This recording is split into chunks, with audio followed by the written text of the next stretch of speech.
La belle histoire maintenant de ces lycéens lyonnais qui comptent les jours avant leur départ pour la Floride. Une classe de terminale du lycée La Martinière va aller assister à une compétition internationale de robotique à Orlando. Tous derrière les copains apprentis ingénieurs qui ont conçu d'étranges petites machines. Pierre Didier et Isabelle Gonzalez. Les lycéens en vacances ont déserté l'établissement, mais les couloirs du lycée ne sont pas tout à fait dépeuplés. L'étrange engin s'est échappé d'une salle de classe où règne une studieuse activité. Ces élèves de terminale, sciences de l'ingénieur, préparent des machines de guerre,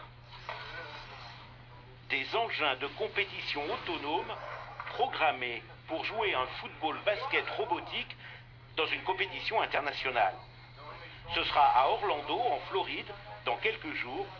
Ils s'y préparent en plus de leurs heures de cours avec passion et minutie.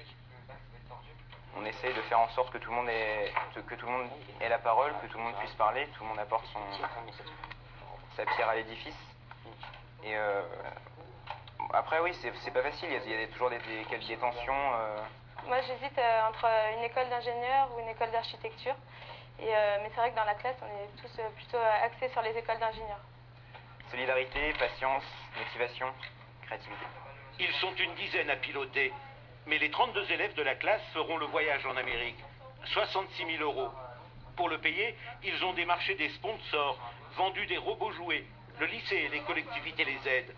Mais le financement fait partie du projet pédagogique. On sait utiliser l'argent public, mais chercher un financement, c'est vraiment pas dans nos mœurs. Il se retrouve là un projet au niveau du lycée confronté aux mêmes difficultés qu'un projet dans l'entreprise, où bien sûr la recherche de financement est une part importante de tous les projets. Les enseignants sont comblés par cette classe douée, transformée en bureau d'études. Les robots, eux, ne sont pas tout à fait prêts.